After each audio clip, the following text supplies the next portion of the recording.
नमस्कार दोस्त, मैं विकास विश्वकर्मा आप सबका स्वागत करता हूं विकास स्टडी पॉइंट में। दोस्तों, इस वीडियो में हम बात करने वाले हैं अपना कार्टून, क्योंकि आपको पता है मैंने आप लोग को मैथ वर्क तो करा दिया है। अब हम बात करेंगे यहाँ पे कार्टून और इसी के साथ ये सिलेबस अपना हो जाएगा ओवर, क्योंकि ऐसे वन का जितनी भी चीजें हैं वो मैंने आप लोग को करवा दिया है।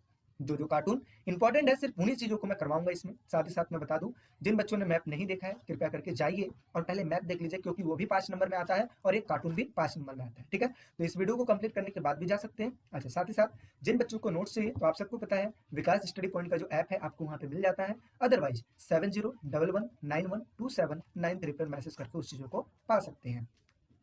चलिए अब हम बात करते हैं, ये जो पहला है कार्टून, ये इन चीज़ों को हम नहीं पढ़ रहे हैं इसलिए क्योंकि ये पहले चैप्टर से है। बट ये है क्या, वो चीज़ को मैं समझा देता हूँ। ये वो सिचुएशन है जिस टाइम पे अमेरिका में जापान के 2 शहरों पे हिरोशिमा और नागासाकी पर बम गिराया था। ये उस टाइम का चीज़ है। ठीक है, तो आपसे इसमें अगर आता भी है तो क्वेश्चन कैसे पूछा जा सकता है, तो क्वेश्चन पूछा जा सकता है कि ये हिरोशिमा नागासाकी पर कब बम गिराया गया। तो आप सबको पता है 9 अगस्त और 6 अगस्त 1945 को गिराया गया था। इस तरीके की चीज़ें हैं। अब हम बात कर लेते हैं जो अपना कार्टून जो आने वाला है। तो जो मोस्ट इंपॉर्टेंट है सिर्फ उन्हीं कार्टूनों को मैं बताऊंगा, अदरवाइज नहीं बताऊंगा। ठीक है, तो ये कार्टून इंपॉर्टेंट है। तो यहाँ पे देखिए एक इमेज है जिसमें दिखाया गया है कि ये एक व्यक्ति है, इसके साथ इसकी मतलब कोई रिलेशन है, चाहे कुछ भी हो सकता है, वाइफ समझ लो एक तरीके से। और इसका जो हैंड है, ये देखिए हाथ जो जा रहा है, यानी कि ये यहाँ पे एक दूसरा देश है, इसके साथ भी संबंध इसका बना हुआ है। अब इस चीज़ को बनाने का मतलब क्या है, इस चीज़ को समझते हैं। सबसे पहली चीज़ आपसे कैसे क्वेश्चन पूछे जा सकते हैं कि ये व्यक्ति कौन है, ये लेडीज कौन है और ये व्यक्ति कौन है। तो पहला बात करूं, इस व्यक्ति को अगर जानना है आपको कौन है, तो इसके जेब पे देखिए लिखा हुआ है यूएसएसआर। साथ ही साथ इसके बेल्ट पे देखो क्या लिखा है, यूएसए। तो इसका मतलब क्या हुआ, देखने से यूएसएसआर हम किसको कहते हैं, ये हम कहते हैं सोवियत संघ को। और साथ ही साथ बात करूं तो यहाँ पे यूएसए हम किसको कहते हैं, ये कहते हैं अमेरिका को। ठीक है, अब हम बात करते हैं, ये देखने से प्रतीत हो रहा है कि ये है चीन। तो इस तरीके से हमने इस क्वेश्चन को देख लिया कि ये व्यक्ति कौन है, ये लेडी कौन है और ये व्यक्ति कौन है। अब हम यहाँ पे बात करते हैं कि आखिर इस चित्र को बनाया किसने है। तो यहाँ पे देखिए नाम लिखा हुआ है, क्या लिखा है, KUTTY। क्या लिखा है, KUTTY, यानी कि कुट्टी। इसका मतलब क्या हुआ, इसका मतलब यही है कि ये जो कुट्टी लिखा हुआ है, तो इसका मतलब यही है कि इस चीज को बनाने का जो बनाने वाला है उसका नाम है कुट्टी। ठीक है, अब देखते हैं क्वेश्चन किस टाइप्स का पूछता है। तो पहला क्वेश्चन क्या पूछा है, उपयुक्त कार्टून किस कार्टूनिस्ट ने बनाया है। तो किसने बनाया है, भारतीय कार्टूनिस्ट कुट्टी ने इस चीज को बनाया है। दूसरा क्वेश्चन बात कर लेते हैं, इस कार्टून में किस किस देशों के नेताओं को दिखाया गया है। तो सोवियत संघ को, अमेरिका को, चीन को। नेक्स्ट बात कर लेते हैं, यह कार्टून किस काल को दर्शा रहा है। तो यह कार्टून शीत युद्ध के टाइम को दर्शा रहा है। आगे बात कर लेते हैं, इसमें व्यंग्यात्मक तथ्य को समझाइए। तो कहने का मतलब यह है, यहाँ पे जो चीज हमें देखने को पता लग रही है वो ये लग रहा है कि ऐसा लग रहा है, ऐसा प्रतीत हो रहा है कि जो यूएसएसआर है और यूएसओ में आपस में काफी अच्छे संबंध है। जैसे एक पति पत्नी में संबंध अच्छे होते हैं, ऐसे ही यूएसए और यूएसएसआर में काफी अच्छे संबंध है। लेकिन अगर देखा जाए तो यूएसए का जो संबंध है वो यहाँ पे चीन के साथ है, यानी कि अमेरिका का संबंध किसके साथ है, चीन के साथ है। यानी कि ये कहीं ना कहीं साजिश चल रही है कुछ ना कुछ सोवियत संघ की। और आपको पता है शीत युद्ध के समय में सोवियत संघ चाहता था अमेरिका को पीछे करना, अमेरिका चाहता था सोवियत संघ को पीछे करना, लेकिन आपस में टक्कर नहीं ले रहे हैं, आपस में संबंध बहुत अच्छे बना रखे थे। लेकिन फिर भी कहीं ना कहीं इनके दिमाग में चल रहा था कि इनको हमें नीचे करना है, ये चाहता था इसको नीचे करना, ये चाहता था इसको नीचे करना। तो इस तरीके की चीजें हैं। ठीक है, तो पहला क्वेश्चन का इस तरीके से आंसर है। आगे नेक्स्ट बात कर लेते हैं, यहाँ पे अगर कहा जाए तो ये देखिए अपना ये है झंडा और ये भी है झंडा। तो अगर इस चीज के झंडे की बात किया जाए तो आप सबको पता है, मैंने बताया था यूरोप का ये झंडा है, यूरोप। ठीक है, या आप ये लिख लो यूरोप, या फिर यहाँ पे लिख लो यूरोपीय संघ, यूरोपीय संघ का। ये यूरोपीय संघ का झंडा है और ये है आसियान का झंडा। और आप सबको पता है यूरोपीय संघ में ये जो 12 जो स्टार्स बने हुए हैं, इसका मतलब ये होता है ये 12 देशों का प्रतीक है। साथ ही साथ बात करें आसियान के झंडे में, तो ये धान की 10 बालियों की तरह दिखाई दे रहा है। ठीक है, इसके साथ साथ यहाँ पे एक सर्कल बना हुआ है जो कि एकता का प्रतीक है। यहाँ पे ये भी देखिए एक सर्कल में ही बने हुए हैं, ये भी एक प्रकार का एकता का प्रतीक है। अब देख लेते हैं क्वेश्चन किस हिसाब से पूछेगा। तो उपयुक्त दोनों प्रतीक चिन्ह कौन कौन से देश से हैं। तो पहला है ये झंडा यूरोपीय संघ से है, दूसरा है आसियान से है। ठीक है, आगे बात कर लेते हैं, यूरोपीय संघ के झंडे के 12 सितारे तथा आसियान के प्रतीक चिन्ह में वृत्त धान की 10 बालियां किस प्रतीक के हैं, मतलब किस चीज का प्रतीक है। तो यहाँ पे देखिए लिखा है यूरोपीय संघ के झंडे के 12 सितारे एक वृत्त की आकृति में है कि नहीं है, एक वृत्त जैसा बना हुआ है। आगे 12 का अंक यूरोपीय में पूर्णता, समग्रता, एकता का प्रतीक माना जाता है और यह घेरा यूरोपीय देशों की एकता, आपसी बंधुता का प्रतीक है। इसके साथ साथ बात कर लेते हैं इस झंडे के बारे में। तो दूसरे चित्र में धान की 10 बालियां दक्षिण पूर्वी एशियाई के दक्षिण पूर्वी एशिया के 10 देशों का प्रतीक है जो आपस में मित्रता एकता के धागे में बंधे हुए हैं, जो कि एकता का प्रतीक है, यानी कि जो वृत्त बना हुआ है ये एकता का प्रतीक है। ठीक है, अब हम बात कर लेते हैं नेक्स्ट। अगला देख लीजिए, यहाँ पे अगर मैं आपको बता दूं तो आसियान के जो 10 देश हैं इसमें से जो 5 देश हैं ये आपको याद होना ही चाहिए कि 5 ऐसे कौन से देश हैं जिसने आसियान की स्थापना की थी। तो Indonesia, Malaysia, Singapore, Philippines, Thailand. इस चीज की आगे हम अगर बात करें तो आगे चल के 5 देश और जुड़ गए थे, वियतनाम, म्यांमार, लाओस, कंबोडिया और दारुसलाम। ठीक है, तो अगर आपको अगर टाइम हो, ठीक है, और आप देख सकते हैं तो इन 5 देशों को जरूर देख लेना कि मैप में कौन कौन सी जगह है। ठीक है, नेक्स्ट बात कर लेते हैं, अदरवाइज इसको याद जरूर कर लेना क्योंकि ऐसे क्वेश्चन 2 नंबर में पूछे जा सकते हैं।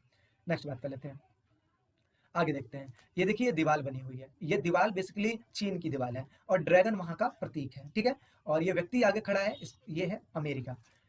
तो अब इस चीज को देखते हैं, यानी कि ड्रैगन इतनी तेजी से क्यों आते हुए दिखाई दे रहा है। इसका मतलब यह है कि जो चीन बहुत ही तेजी से जो विकास कर रहा है उस चीज को दर्शा रहा है। तो पहला क्वेश्चन क्या लिखा है, उपयुक्त कार्टून किस देश से संबंधित है, अपने उत्तर का कारण बताइए। तो लिखा है उपयुक्त कारण चीन से संबंधित है, चीन की विशाल दीवार, ड्रैगन दोनों के चित्र इस उत्तर का महत्वपूर्ण उदाहरण है।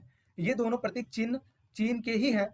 चीन की विश्व में आर्थिक वृद्धि रेल आगे से बढ़ती जा रही है। आर्थिक वृद्धि रेल की तरह क्यों, क्योंकि जैसे रेल स्पीड में चलती है वैसे ही चीन भी बहुत ही तेजी से अपना वृद्धि कर रहा है। ठीक है, एक चीज मैं और बता दूं, जिन बच्चों को इसका पीडीएफ चाहिए डिस्क्रिप्शन में ही लिंक मैं दे दूंगा, आप वहीं से डाउनलोड कर लीजिएगा। व्हाट्सएप पे मैसेज करने की जरूरत नहीं है इन चीजों के लिए, क्यों आप वहीं से ले लीजिएगा, क्योंकि व्हाट्सएप पे बहुत सारे बच्चे मैसेज कर देते हैं तो वहां पे देख पाना थोड़ा सा मुश्किल हो जाता है। ठीक है, आगे बात कर लेते हैं। आगे लिखा है कि किन दोनों चीन की विशाल दीवार तथा ड्रैगन की चित्र का प्रयोग कार्टूनिस्ट ने क्यों किया है।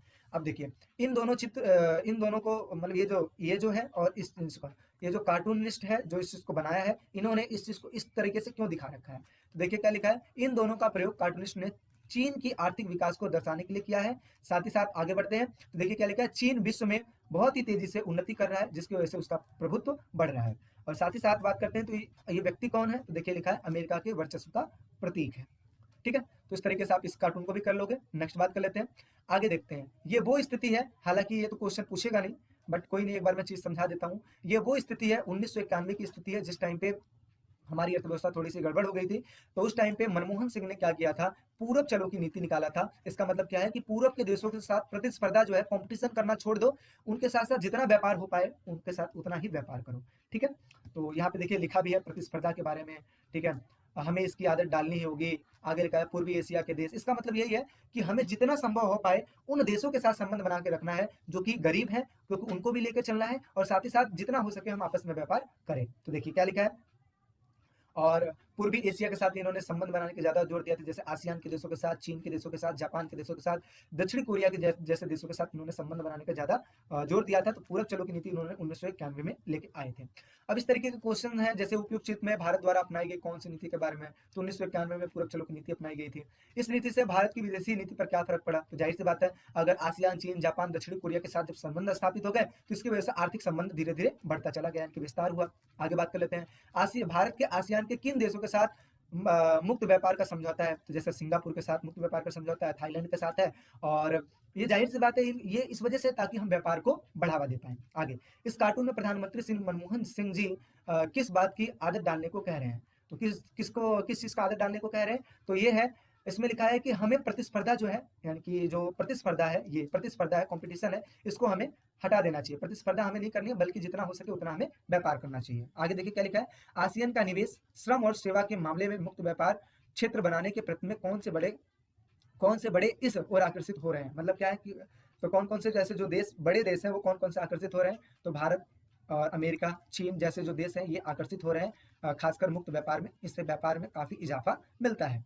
नेक्स्ट बात कर लेते हैं, आगे समझते हैं। यहाँ पे 2 व्यक्ति हैं, माओ की लाल किताब, यानी कि ये लाल किताब है, और ये है हूं की पूंजीपस्त लाल टाई। इसका मतलब क्या हुआ, ये जो किताब है ये है पूंजीवाद। और आपको पता है स्टार्टिंग में जो चीन था वो साम्यवाद को अपना रखा था, लेकिन आगे चल के उसने पूंजीवाद को अपना लिया। तो इसमें दिखा रहा है कि ये जो व्यक्ति है इस पूंजीवाद को देख रहा है और इसमें ये लाल टाई के रूप में इसके गले में लगा हुआ है। तो इसका मतलब ये हुआ कि चीन ने साम्यवादी के साथ साथ पूंजीवाद को भी अपना लिया है। और इस साइकिल को भी आप देख के ये आइडिया लगा सकते हो, जैसे ये चीन है, यहाँ पे ये और ये एक डॉलर का सिंबल है और ये सोवियत संघ के देशों का सिंबल है। तो इसका मतलब क्या हुआ कि साम्यवादी अर्थव्यवस्था को अपना रखा है और पूंजीवादी अर्थव्यवस्था को भी अपना रखा है। और कब अपनाया? ओपन डोर की नीति 1978 में अपनाया, जिसकी वजह से बहुत ही तेजी से तरक्की कर रहा है। तो क्वेश्चन कैसे पूछे जा सकते हैं? उपयुक्त दोनों कार्टून किस देश से संबंधित है? तो चीन से संबंधित है। आगे, कार्टून में लाल किताब तथा लाल टाई क्या दर्शा रहा है? तो इसका मतलब होता है कि कार्टून में जो लाल किताब है, लाल किताब चीन की साम्यवादी, यानी कि ये जो चीज है, यहाँ पे एक चीज है, ये जो लाल किताब है ये है साम्यवादी। स्टार्टिंग में जो चल रहा था साम्यवादी चल रहा था, और आगे चल के ये किस चीज में कन्वर्ट हो गया? ये पूंजीवाद में कन्वर्ट हो गया। तो देखिए क्या लिखा है, माओ की लाल किताब चीन की साम्यवादी नीति को दर्शा रहा है। साथ ही साथ बात करें तो लाल जो टाई है चीन की विचारधारा में परिवर्तन को दर्शा रहा है, यानी कि पूंजीवाद के समर्थन में एक बड़ा कदम। स्टार्टिंग में साम्यवादी चल रहा था और फिर क्या आ गया? पूंजीवादी चल रहा था। ठीक है, आगे समझते हैं, आगे देख लेते हैं। अगला लिखा है कि कार्टून में साइकिल के दोनों पहियों पर साम्यवाद का प्रतीक चिन्ह और डॉलर क्यों दिखाया गया है? तो ये इस वजह से दिखाया गया है ताकि चीन अब जो विकास कर रहा है, जो तेजी से विकास कर रहा है, ये दोनों ओर से कर रहा है, चाहे वो साम्यवादी हो चाहे वो पूंजीवादी है। तो यही उस चीज में लिखा होगा। आगे समझते हैं कि दोनों कार्टून किस रूप में बदलाव का प्रतीक है? तो जाहिर सी बात है बदलाव का प्रतीक है ही। पहले क्या था? साम्यवाद था, और फिर क्या आ गया यहाँ पे? पूंजीवाद आ गया, यानी कि दोनों आ गया। तो इस चीजों का प्रतीक यानी कि चीन का दोहरेपन का प्रतीक है। नेक्स्ट बात कर लेते हैं। अगला यहाँ पे देखें तो ये ज्यादा इंपॉर्टेंट नहीं है क्योंकि आज तक तो पूछा नहीं गया, बट कोई नहीं, अगर समय मिले तो देख लेना, तो छोड़ देना। अब इस चीज को समझ लेते हैं। यहाँ पे देखिए, ये खासकर ये पाकिस्तान का है, और आप सबको पता है कि पाकिस्तान में सैनिक तानाशाह है, और फिर कभी कभी वहां पे लोकतंत्र भी स्थापित हो जा रहा है। तो अगर देखा जाए तो इस यहाँ पे देखिए एक व्यक्ति है, इस व्यक्ति में इस व्यक्ति को घटाया गया तो क्या आया? 0। इस व्यक्ति में इस व्यक्ति को घटाया गया तो क्या आया? 1। इस व्यक्ति को जोड़ दिया गया तो ये आया 0। अब ध्यान से समझिएगा इसका मतलब क्या है। ये जो टोपी लगाकर बैठा हुआ है, ये समझ लो वहां का सैनिक तानाशाह है, और ये है, ये मान लो वहां के राष्ट्रपति हैं, राष्ट्रपति मान लो या फिर प्रधानमंत्री मान लो। ठीक है, तो पाकिस्तान के नेता को दर्शा रहा है। तो अब पहला कैलकुलेशन हो रहा है, तो उसमें यह दिखाया जा रहा है कि अगर देश में सैनिक तानाशाह ना हो, यानी कि इसको माइनस कर दिया, अगर देश में सैनिक तानाशाह ना हो तो इस चीज का वजूद क्या निकलता है? 0। यानी कि ये जो देश है ये अच्छे से नहीं चल पाएगा, और रिजल्ट क्या निकलेगा? 0 निकलेगा। समझ में आया? दोबारा समझाता हूँ। ये जो व्यक्ति है ये समझो सैनिक तानाशाह, अगर सैनिक तानाशाह पाकिस्तान में ना रहे तो वहां पे लोकतंत्र का वजूद क्या निकलेगा? 0 निकलेगा। अच्छा, दूसरे में क्या नजर आ रहा है कि अगर मान लो वहां पे ये राष्ट्रपति यानी कि वहां पे लोकतंत्र ना रहे, तो भी वहां पे सैनिक तानाशाह इतना अच्छा काम करेगा कि रिजल्ट कुछ ना कुछ निकलेगा ही निकलेगा। तो अगर वहां पे सैनिक ना हो, सिर्फ वहां पे लोकतंत्र हो, तो वजूद 0 आ रहा है। अगर वहां पे लोकतंत्र ना हो, सेना हो, तो वजूद क्या आ रहा है? 1 आ रहा है। ठीक है, और जहां पे दोनों ही हो वहां पे रिजल्ट और अच्छा आ रहा है। तो ये वहां की कैलकुलेशन है जो कि ये दिखाने की कोशिश कर रही है कि यहाँ पे जो पावरफुल है वो है सैनिक। वो क्या है? सैनिक। जब मर्जी तख्ता पलट कर देती है, और इस चीज के बारे में मैंने आपको बताया था चैप्टर्स जब मैं पढ़ा रहा था दक्षिण एशिया और समकालीन विश्व, तो उसमें मैंने बहुत ही अच्छे से डिफाइन किया है कि वहां पे सैनिक तानाशाह क्यों है और वहां पे लोकतंत्र क्यों नहीं कायम हो पा रहा है। तो उस चीज से रिलेटेड है। अब कार्टून में इसमें देखिए क्वेश्चन कैसे पूछता है, तो देखिए लिखा है कि उपयुक्त कार्टून में जोड़ घटाव करने वाले पाकिस्तान के राष्ट्रपति मुशर्रफ द्वारा कार्टूनिस्ट क्या कहना चाह रहे हैं? तो इसका मतलब ये कहना चाह रहे हैं कि, इसका मतलब ये कहना चाह रहे हैं, पहले सिचुएशन में देखो क्या लिखा है, उपयुक्त कार्टून पाकिस्तान की शासन प्रणाली का व्यंग्यात्मक रूप प्रदर्शित कर रहा है, जिसमें बताया है कि पाकिस्तान की शासन प्रणाली से यदि सेना का महत्व समाप्त कर दे तो शासन नहीं हो सकता। अगर हम इसको हटा दे तो वहां पे शासन नहीं हो सकता। इसीलिए तो यहाँ पे 0 आया हुआ है। ठीक है, इसलिए यहाँ पे क्या आया है? 0 आया हुआ है। ठीक, समझ में आ गया?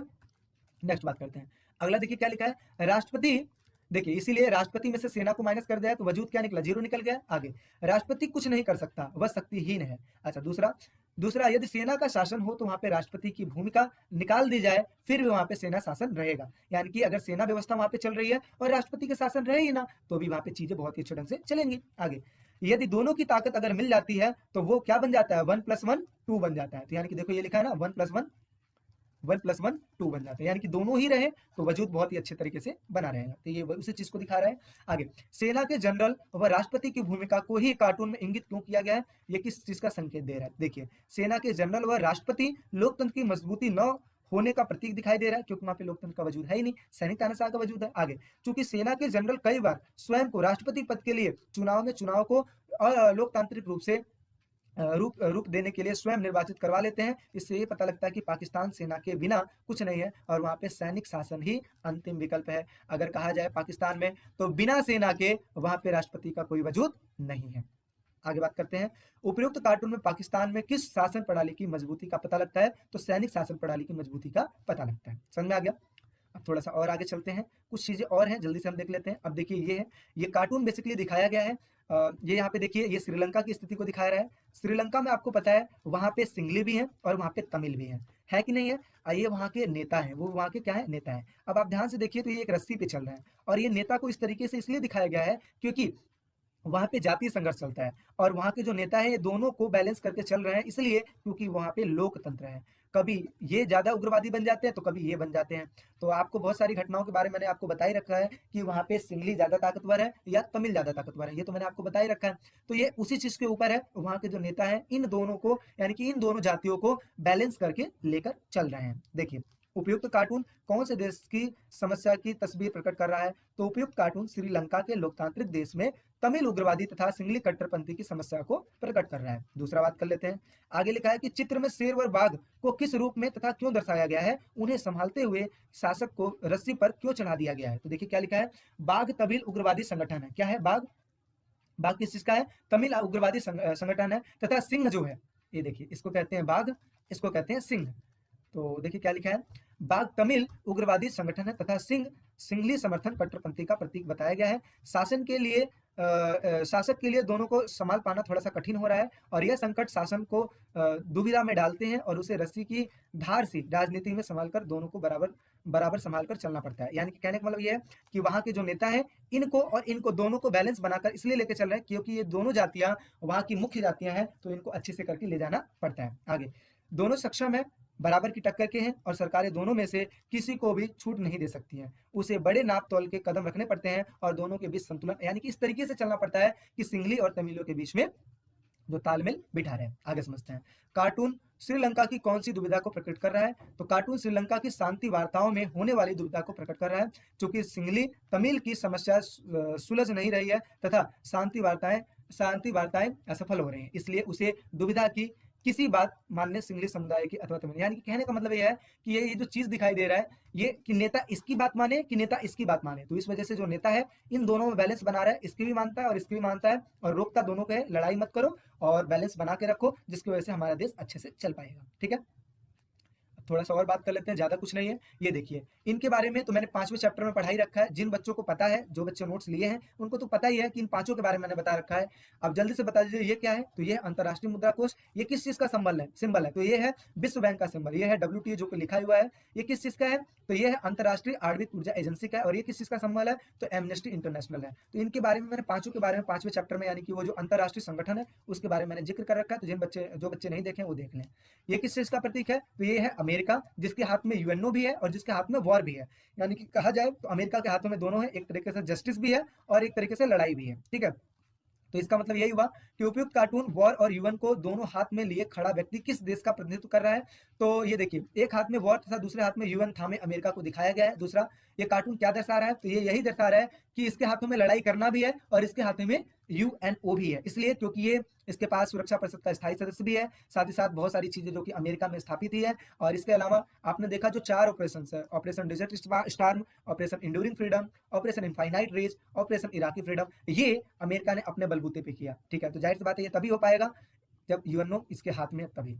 तो ये इन चीजों का प्रतीक है, एक बार पढ़िएगा समझ में आ जाएगा, जो मैंने बताया वही चीज लिखा है। अतः अमेरिका का वर्चस्व से संयुक्त राष्ट्र संघ भी नहीं बचाया, यानी कि अमेरिका का जो वर्चस्व यूएन में भी दिखाई देने को मिल जाता है। ठीक है, इसके साथ साथ ये अपना पूरा जो कार्टून है वो मैंने ओवर कर दिया है।